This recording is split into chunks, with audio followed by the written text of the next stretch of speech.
1절부터 8절까지 있는 말씀입니다. 한 절씩 교독하겠습니다. 천천히 우리 같이 읽도록 합시다. 나는 참 포도나무요 내 아버지는 농부라. 물은 내게 붙어 있어 열매를 맺지 아니하는 가지는 아버지께서 그것을 제거해 버리시고, 무릇 열매를 맺는 가지는 더 열매를 맺게 하려 하여 그것을 깨끗하게 하시느니라. 너희는 내가 일러준 말로 이미 깨끗하여 졌으니 내 안에 거하라. 나도 너희 안에 거하리라. 가지가 포도나무에 붙어 있지 아니하면 스스로 열매를 맺을 수 없음 같이 너희도 내 안에 있지 아니하면 그러하리라. 나는 포도나무요 너희는 가지라. 그가 내 안에 내가 그 안에 거하면 사람이 열매를 많이 맺나니 나를 떠나서는 너희가 아무것도 할 수 없음이라. 사람이 내 안에 거하지 아니하면 가지처럼 밖에 벌어져 마르나니 사람들이 그것을 모아다가 불에 던져 사르느니라. 너희가 내 안에 거하고 내 말이 너희 안에 거하면 무엇이든지 원하는 대로 구하라. 그리하면 이루리라. 너희가 열매를 많이 맺으면 내 아버지께서 영광을 받으실 것이요 너희는 내 제자가 되리라. 아멘. 오늘 본문의 말씀을 가지고 열매 맺는 신앙을 위하여 라는 제목으로 은혜를 나누기를 원합니다. 포도나무 중에서 가장 많은 포도송이를 열게 하는 나무가 전북 고창에 있는 한 농장에 있는 포도나무가 그렇다고 합니다. 심은 지 14년이 되었는데 가지가 뻗어나가서 40m까지 이르게 된다고 합니다. 그리고 그 나무에서 한 나무에서만 4,500송이의 포도가 열리게 된다고 하는데요. 특별히 거름이나 이런 것들을 신경을 써서 유기농으로 키웠는데도 그렇다고 합니다. 두부 비지, 또 참나무, 대나무 톱밥 이것을 잘 섞어 가지고 그것을 이제 비료로 이렇게 주게 된다고 합니다. 그러니까 어떤 화학 비료를 전혀 쓰지 않는 유기농으로 했는데도 이렇게 4,500 송이가 열리는 큰 나무로 자라게 된다고 합니다. 인터뷰하는 것을 들어보니까 비가 많이 내리지 아니하고 가물이 들고 이렇게 하면 물을 공급을 해야 되는데 물을 공급할 때 항상 뿌리에서 1m 떨어져서 공급을 했다고 합니다. 그리고 조금 더 힘을 얻으면 다음에는 2m 떨어져서 물을 공급해 주었다고 합니다. 많이 뿌렸다고 하는 거죠. 그러니까 뿌리가 가만히 있는데 물이 그냥 위에서 공급이 되어져서 그 물을 빨아먹은 것이 아니고 뿌리가 물을 찾기 위해서 안간 힘을 쓰고 해서 1m까지 쭉쭉 뻗어나가고 이렇게 애를 쓸 때 물을 받아 먹을 수 있게 되도록 그렇게 교육을 했다라고 이야기합니다. 짐승은 교육한다는 이야기는 우리가 많이, 개나 고양이는 훈련을 하지요. 배변 훈련도 하고 교육을 합니다. 그런데 포도나무를 교육을 했다는 건 참 의외적인 그런 말이었습니다. 그런데 정말 그렇게 고된 수고를 통해서 물을 얻게 만들어 가니까 나무 자체가 유전자적으로 아주 강인한 생존하기 위한 생존력이 아주 강한 포도나무로 자라게 되었다 하는 것이지요. 이것을 보면서 똑같은 포도나무라 할지라도 어떻게 관리하고 교육하고 훈련하느냐에 따라서 이렇게 엄청난 다른 포도나무의 20배, 30배가 되는 그런 결과를 만들어내는 포도나무가 된다 하는 것을 생각해 보게 됩니다. 우리 집 백야대에도 깻잎을 이렇게 심어놓고 상추를 심어놓는데 저도 뭐 물을 주지 않고 관리도 하지 않으니까 얼마나 비리비리하게 이렇게 깻잎들이 상추가 자라는지 모릅니다. 근데 그 중에 몇 개를 이렇게 아내가 뽑아가지고 화분에 넣고 그냥 아예 흙을 하나도 없애고 탑소일 필요가 되는 그런 흙에다가 이렇게 심어 놓았는데 한 대여섯 개 심어 놓았는데 거기서 수확하는 것이 그냥 텃밭 전체에서 수확하는 것보다 많은 것을 보면서 저도 늘 마음에 생각을 하게 됩니다. 똑같은 자료를 할지라도 어떻게 관리하느냐에 따라서 이렇게 차이를 만들어낼 수 있게 되는구나 하는 생각을 해보게 됩니다. 특별히 자녀들을 생각하면서 비슷한 그런 재능과 능력을 가졌다 할지라도 어떻게 교육하고 훈련하고 또 하나님 말씀 가운데 머물러 있느냐에 따라서 이렇게 20배, 30배의 다른 결과를 만들어내는 것이구나 하는 생각들을 해보게 됩니다. 이전에 월드 트레이드 센터 총장으로 있었던 장로님, 지금은 별세하셨죠.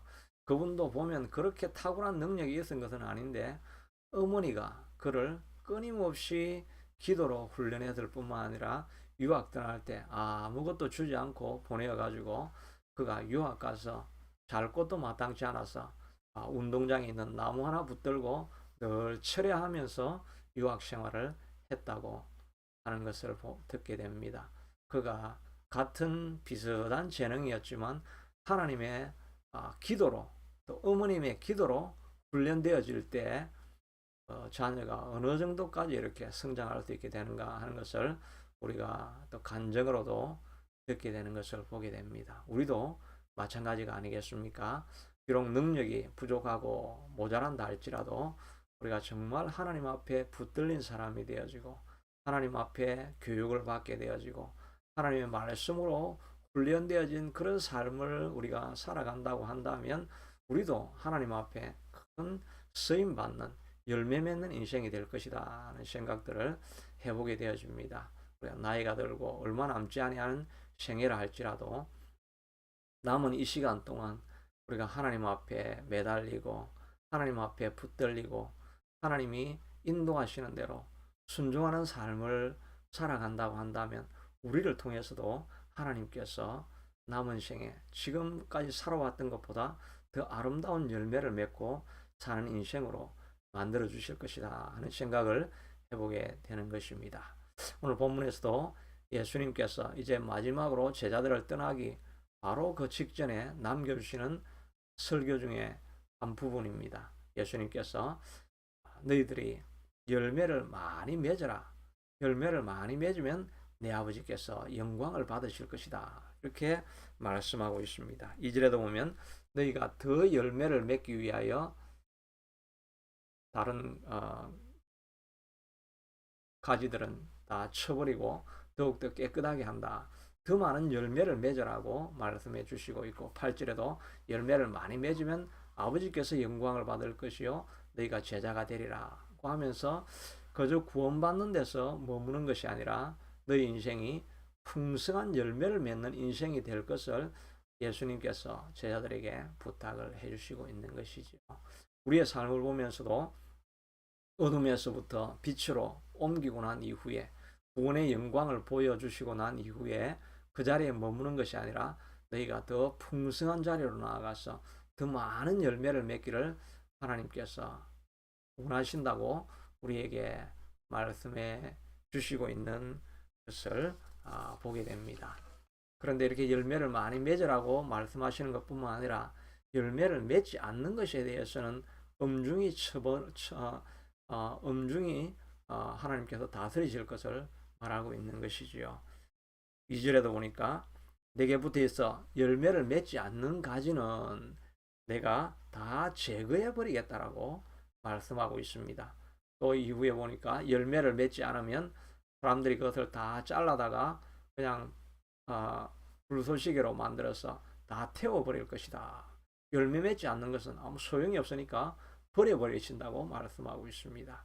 누가복음에도 이런 비유가 나오죠. 한 농부가 있어서 주인이 있어가지고 파머 농장을 관리하는 사람들에게 포도나무를 심으라고 했는데 3년이나 가서 봤는데 열매가 하나도 없습니다. 그러니까 당장 잘라서 그냥 불쏘시개로 쓰라 이렇게 말을 하는데 농부가 1년 반 더 두고 와주시면 내가 그름을 다시 다 주고 해서 열매를 맺게 하겠습니다. 1년만 기회를 주십시오 라고 말하고 있습니다. 열매 맺지 않는 가지들은 다 잘라버리라고 이렇게 엄중하게 경고하고 있는 모습을 보게 됩니다. 그러니 열매 맺는 것은 해도 되고 열매 맺혀지지 않으니 그저 이렇게 지내다가 끝이 나야 되겠다 이렇게 생각할 것이 아니라 열매 맺지 않으면 하나님께서 엄중하게 문책하시리라고 말씀하시는 것을 우리가 보면서 열매 맺는 일에 우리가 힘을 다해야 되리라 이런 생각을 해보게 됩니다. 신자의 열매가 무엇이겠습니까?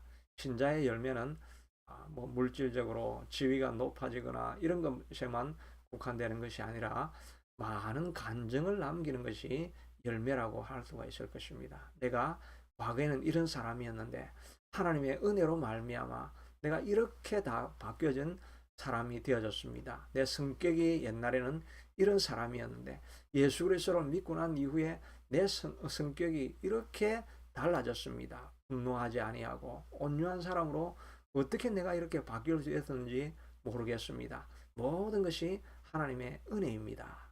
이 은혜를 위해서 기도하는 자리로 날마다 나아가는 수고를 했었습니다. 이런 게 간증이 될 수 있는 것이죠.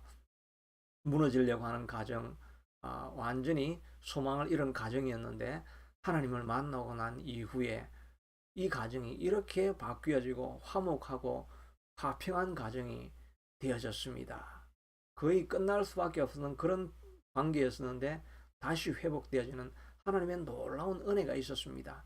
이렇게 하나님의 이름을 간증하는 것, 이것이 열매라고 할 수가 있지요. 너무나 가난하고 병이 들어 있었는데 아무 소망이 없는 상황이었는데 하나님 앞에 나아가서 기도하고 하나님의 은혜를 갈망했더니 하나님께서 놀라운 은혜를 부어주셔서 피할 길을 주시고 오늘 이 자리까지 하나님께서 있게 만들어 주셨습니다. 이런 간증이 바로 우리가 남길 열매라고 할 수 있을 것입니다. 부를 쌓고 명예가 있고 가정이 행복해지고 이렇게 하지만 하나님의 도움이 전혀 없었다고 한다면 그거는 하나님의 열매는 아니지요. 자연스러운 성장이나 이런 변화라고도 할 수가 있겠지만 하나님의 이름이 들어가지 않는 것이지요. 그건 하나님이 주시는 열매라고 할 수 없을 것입니다. 우리의 삶 가운데 가난하든지 부하든지 어떤 지위에 있든지 간에 우리 안에 하나님이 이렇게 하셨습니다. 이런 간증이 있는 것이 바로 열매라고 할 수 있을 것입니다. 이런 열매를 얻기 위해서 많은 삶의 열매를 맺었던 사람이 바로 사도 바울이라고 할 수가 있지요. 그를 통해서 유럽 전체가 변화되어지고 수많은 사람들이 그리스도께 돌아오고 국가 자체가 변하는 그런 역사가 있었지요. 이 아름다운 열매를 맺었던 사도 바울은 그가 오히려 천국에 가는 것이 더 낫겠다라고 고백을 하지만 빌립보서에 보면 그러나 내가 이 땅에 남아서 많은 열매를 더 맺기 원한다라고 이렇게 고백을 하고 있습니다. 그러면서 그가 우리에게 열매 맺는 신앙을 위해서 살아라고 부탁하는 것이 있지요. 내가 선한 싸움을 싸우고 나의 믿음을 지키고 달려갈 길을 마쳤다라고 말하고 있습니다. 그리하여서 이제 내가 의의 면류관이 나를 위해서 준비되어져 있다라고 말하고 있습니다. 열매 맺어서 하나님께 영광을 돌리는 삶을 살기 위해서는 싸움을 싸워야 된다는 것입니다. 선한 싸움을 싸우고 또 믿음도 지키고 뺏어가려고 하는 이 믿음을 붙들기 위해서 날마다 애를 쓰고 그리고 달려갈 길을 달려갔다는 것입니다. 딴 곳 이것저것 다 구경하면서 다닌 것이 아니라 그저 한 곳을 향해서 달려가는 그런 삶을 살았으니까 그런 많은 열매를 맺혀졌다고 말하고 있죠. 고린도전서 9장에서는 특별히 또 다 운동장에서 다름질하는 자들이 다 달려가지 않느냐. 그러나 상 얻는 사람은 한 사람인 줄을 너희가 알지 못하느냐. 너희들도 아는 것처럼 상 얻기를 위해서는 모든 것을 절제하며 살아야 할 것이라고 말씀해 주시고 있습니다. 우리의 삶을 통해서도 열매 맺는 그런 신앙의 삶을 살아갈 수 있기 위해서는 선한 싸움을 싸워야 됩니다. 믿음을 지켜야 됩니다. 또 우리의 가는 길을 다름박질하며 달려가야 하는 그런 삶을 살아야 할 것입니다. 그리하여서 우리가 하나님이 기뻐하시는 풍성한 열매가 점점 더 많이 맺혀지는 그런 삶을 살아야 할 것입니다. 오늘 본문을 통해서 살펴보면 우리가 싸움을 하고 믿음을 지키고 또 달려가고 해야 되는데 어떻게 우리가 달려가야 될 것인가 하는 것을 알려주는 내용들이 있지요. 그것을 통해서 믿음의 선한 싸움을 통해서 열매 맺는 신앙인이 될 수 있게 되기를 바랍니다. 첫째는 우리가 깨끗한 삶을 살아야 됩니다. 2절에 보니까 후반절에 더 열매를 맺게 하려 하여 그것을 깨끗하게 하시느니라. 깨끗하지 않으면 하나님께서 은혜를 부으실 수가 없죠. 아무리 귀한 그릇이 있어도 안에 쓰레기가 들어있으면 우리가 아무도 거기에 그릇, 밥이나 음식을 담을 수가 없죠. 그러니 우리가 먼저 정결하게 되지 않으면 공급받을 수 없고 그래서 쓰임 받을 수가 없는 것입니다.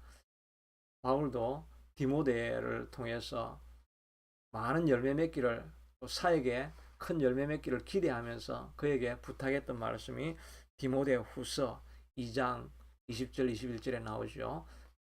바울이 그의 생애를 마감하면서 마지막으로 디모데에게 들려주는 사역의 유언이라고 할 수 있을 것입니다. 여기에 보니까 큰 집에는 금과 은그릇이 있고 녹그릇, 질그릇, 나무그릇도 다 있는데 어떤 것은 귀 쓰고 어떤 것은 천이 쓰는 그릇이 있지만 누구든지 이런 것에서 자기를 깨끗하게 하면 귀 쓰는 그릇이 되어 주인의 쓰임에 합당하여 선한 일을 위하여 예비됨이 되리라. 깨끗하게 할 때 하나님께서 거기에 기름을 부어서 거룩한 일을 위해서 우리를 불러주시고 일하게 만들어 주신다 하는 것을 알 수가 있죠. 우리가 하나님께서는 왜 저런 분들은 사용을 하시고 우리는 사용하지 않는가라고 생각할 때 우리 자신을 돌아보면서 내가 정말 정결하고 깨끗한 마음을 가지고 있는가 하는 것을 살펴보아야 할 것입니다. 하나님 앞에 쓰임 받았던 사람들의 대다수에 보면 그들의 마음 가운데 이생의 자랑, 안목의 정욕, 육체의 정욕 이런 것들을 쫓아 사는 삶이 없었던 것을 보게 됩니다. 그들은 깨끗하게 오직 한 가지 소원, 내 삶을 통해서 예수 그리스도의 이름이 높아지기를 간절히 원하는 그런 모습을 볼 수가 있습니다. 바울도 그가 고백하기를 나의 간절한 기대와 소망을 따라서 아무 일이든지 부끄러워하지 아니하고 지금도 전과 같이 온전히 담대하여 살든지 죽든지 내 몸에서 그리스도가 존귀하게 되기를 원한다. 살든지 죽든지 내 몸을 통해서 내 삶을 통해서 오직 한 가지 하기를 원하는 것은 내 예수 그리스도가 내 삶을 통해서 존귀하게 되어지는 것, 예수 그리스도를 드러내는 것, 오직 이 한 가지 깨끗하고 정결한 소원 이것밖에 없었던 것이죠. 다른 아무런 소원이 그에게 없는 것입니다. 우리가 삶이 복잡해지고 어려워지고 어두워지고 디프레스가 찾아오고 이런 이유들은 우리의 목표가 삶에 정해져 있지 않기 때문인 것입니다. 바울이 말한 것처럼 내가 죽든지 살든지 오직 내 몸을 통해서 그리스도의 이름이 존귀하게 된다고 한다면 나는 아무런 소원이 없다라고 하는 오직 한 가지 소원을 가지고 삶을 살아갈 때 하나님께서 그를 귀하게 열매 맺는 삶으로 이끌어 주시게 될 것입니다. 우리 자신을 돌아보아야 하겠지요. 어디든지 부흥이 일어나는 것, 하나님께서 사회를 변화시키고 한 사람의 인생을 변화시키기 위해서는 가장 먼저 하는 것이 우리의 삶에 있는 모든 부정한 것들을 다 불로 태워버리는 것입니다. 그래서 우리가 찬송할 때 물 가지고 혹 씻든지 불 가지고 태우든지 내 속에 있는 모든 죄를 다 태워달라고 우리가 기도를 해야 될 것입니다. 늘 우리가 말하는 것처럼 평양대부흥은 장대현 교회 집회할 때 밤에 기도하다가 철회하기 위해서 남았던 그 사람들 가운데 성령의 역사가 임하고 그들의 죄를 다 토해내기 시작한 것입니다. 자기들의 죄를 다 토해내기 시작하면서 그럴 때 사람들이 다 성령의 충만함을 입어서 그 자리를 뒹굴며 하나님 앞에 통곡하고 애통했던 그런 모습이 있죠. 그러고 나서 사회가 바뀌고 가정이 바뀌고 삶이 바뀌어졌던 것을 보게 되는 것입니다. 사도행전에서도 너희가 먼저 회개하고 죄사함을 받아라. 그리하면 성령의 선물, 성령의 능력과 권능을 받을 것이라고 말하고 있지 않습니까? 우리가 먼저 주님 앞에 회개하는 마음으로 나아가야 할 것입니다. 우리의 모든 세상의 정욕과 또 육체의 정욕, 안목의 정욕, 이생의 자랑이 있다고 한다면 다 내려놓고 하나님 내 삶을 통해서 오직 예수 그리스도의 이름만이 높아지기를 원합니다. 이런 마음이 우리 속에 충만할 수 있어야 할 것입니다. 이것은 인간적인 힘으로 되지 않는 일이겠지요. 성령의 충만함을 입을 때 이런 마음이 스스로 자원해서 그런 마음이 일어나게 되는 것입니다. 우리가 해야 될 일은 주여 내게 회개의 영을 부어주시옵소서. 내게 성령의 충만을 부어주시옵소서. 아까 우리가 찬송했던 것처럼 옛 야곱이 천사와 씨름하던 그 믿음을 주옵소서. 내 영혼을 충만한 은혜로 부어주시옵소서. 이런 갈망하는 마음을 가지고 주여 내게 충만한 은혜를 부어주시옵소서라고 하나님 앞에 기도하며 나아가야 할 것입니다. 이런 기도하는 자리에 성령의 은혜를 구하는 자리를 우리가 늘 사모하고 기다려야 할 것입니다. 그래야 해서 우리가 정결하게 되어질 때 하나님의 역사가 우리의 삶을 통해서 나타나기 시작할 것입니다.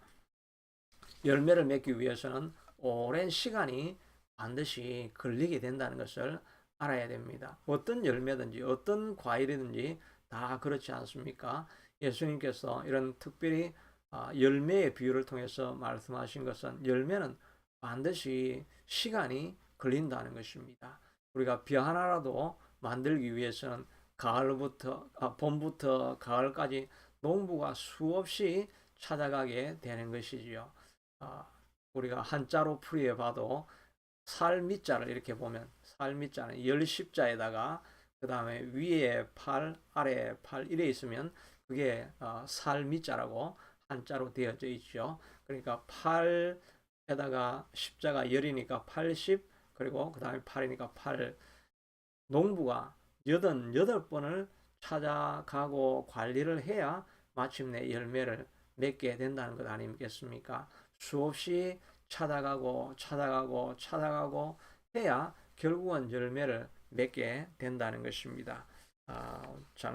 덕주 시인이 가을에 대추 하나리란 그런 시를 지은 것을 몇 번 제가 인용을 했지요. 저 대추 하나 안에도 태풍 몇 개, 천둥 몇 개, 벼락 몇 개, 번개 몇 개가 들어있어야 아마 붉게 익게 되었을 것이다. 둥글게 되어진 것도 무슬이 내리는 몇 밤, 땡볕 두어 달, 초승달 몇 달이 들어갔어야 둥글게 되어졌을 것이다. 이렇게 시적인 감각을 가지고 말을 했는데 한 열매가 맺혀지기 위해서도 땡볕과 번개와 천둥과 태풍과 홍수와 소나기와 이 모든 과정들을 멈추지 않고 지나가야 결국은 열매를 맺게 된다는 것을 우리가 알 수가 있는 것입니다. 수박 한 통도 마찬가지 아니겠습니까? 그저 수많은 시간들이 다 지나가는 과정 속에서도 흔들리지 아니하고 계속 그 가지에만 붙들려 있으니까 열매를 점점 맺게 되는 것입니다. 갈라디아서 6장 9절에도 우리가 선을 행하되 낙심하지 말지니 포기하지 아니하면 때가 이름에 거두리라. 잘못하면 우리가 하다가 포기하게 된다는 것입니다. 기도회를 하다가 힘이 들고 지치지요. 한두 번 하는 건 괜찮은데 꾸준하게 매일 이렇게 하려고 하다 보면 뭐 급박한 일들이 더 많이 생기지 않습니까? 그런 뭐 더 많은 데서 수없이 와서 도와달라고 하는 일들이 생기지요. 마치 느헤미야가 성벽을 지을 때 저기 산발락과 도비아가 국경을 공격한다고 하니까 빨리 군인들을 성사는 일에서 빼내 가지고 이 먼저 사람이 살아야 될 거 아니냐. 부모와 처자가 지금 다 죽는데 성만 쌓아놓으면 무슨 소용이 있냐. 이렇게 하면서 10번이나 와서 요청을 하였다고 하지 않습니까? 계속해서 도와달라고 하는 급박한 일들이 자꾸 생기지만 느헤미야는 흔들리지 않죠. 철통같이 그 자리에 머물러 있습니다. 우리에게 우선순위는 성벽을 세우고 예배를 세우는 일이다. 예배가 무너지면 살아도 사는 것이 아니다. 이런 마음을 가지고 예배하는 자리를 끝까지 지켜나가고 있지 않습니까? 그러니까 하나님께서 보호하시니까 국경을 공격하려고 하는 그 산발라시의 계획이 다 무산되어져 버리고 하나님이 보호해 주시는 것입니다. 예배하는 자리에 머물러 있고 하나님 앞에 기도하는 자리에 머물러 있으면 내가 하는 것보다 하나님께서 직접 일을 하시니까 오히려 다 보호를 해주시는 것을 보게 됩니다. 자주 쓰는 인용구가 있죠. If I work, I work. If I pray, God work. 내가 하면 내가 하는 것이고 내가 기도하면 하나님이 일하시기 시작하시는 것입니다. 그러니 우리는 예배하는 자리, 기도하는 자리, 말씀이 있는 자리에 머물러 있어야 되는 것입니다. 아무리 급박한 일이 와서 10번이나 와서 도와달라고 생명의 위협이 있다고 해도 그냥 그 자리를 지키고 있는 것입니다. 지키고 있으면 하나님께서 다른 일들은 하나님이 자기 백성의 일은 친히 돌보시고 하나님 나라의 일은 친히 하나님께서 관리해 주시게 되는 것입니다. 그러니까 우리가 해야 될 일은 있는 자리에 계속 머물러 있어야만 하는 것입니다. 사단은 끊임없이 우리가 열매 맺지 하지 못하게 하기 위해서 우리의 마음 가운데 갈등을 일으키고 두려움을 주고 낙심하게 하고 끊임없이 여러 가지 환경을 통해서도 이를 열매 맺지 못하는 자리로까지 나아가게 하는 것입니다. 자주 인용했던 이 나아만의 병고침의 이야기도 이렇게 생각해 보면 오랜 인내가 있었던 것을 보게 됩니다. 처음에는 여종이 포로로 잡혀왔던 아주 보잘것없는 계집 여종이 이스라엘에 가면 선지자가 있다. 이 말을 믿기 위해서는 총사령관의 자존감을 다 내려놓아야 됩니다. 자존심을 다 내려놓고 나라를 찾아갑니다. 찾아갔더니 왕이 그것을 반겨주는 것이 아니라 모함이다. 전쟁을 일으키려고 하는 수작이다. 라고 하면서 오해를 받기도 합니다. 그러는 와중에 엘리사가 오라고 해서 가봤더니 흐름한 초가집에 그것도 자기가 나오지 아니하고 종을 보내가지고 요단강에 씻으라고 하니까 그 자존심을 다 구겨야 됩니다. 이제는 포기해야 되겠다. 이런 모멸감을 받으면서 내가 더 여기 있을 필요가 뭐가 있겠는가. 그렇게 하면서 떠나가려고 할 때 부하들이 그래도 한 번만 참아보라고 이야기를 해서 요단강에 갑니다. 요단강은 아람에 있는 바르바르 강과 달리 지금도 그 사진들을 다 보면 흙탕물입니다.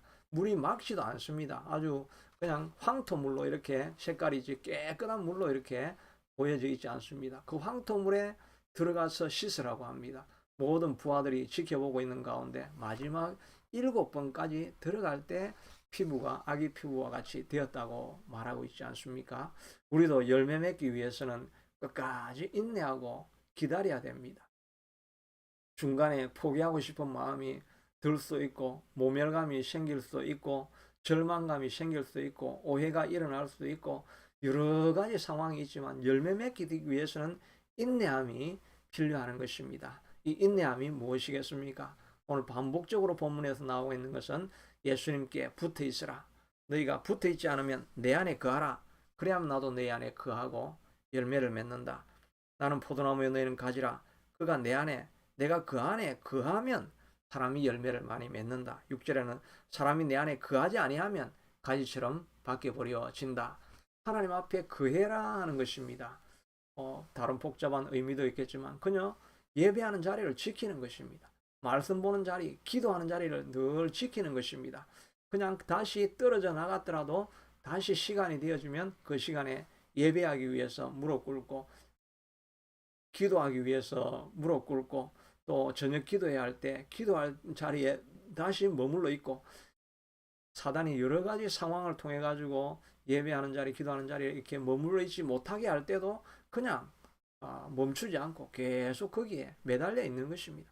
그렇게 끊임없이 매달려 있다 보면 포기하지 아니하면 때가 이름에 거두리라고 말씀해 주시고 있지 않습니까?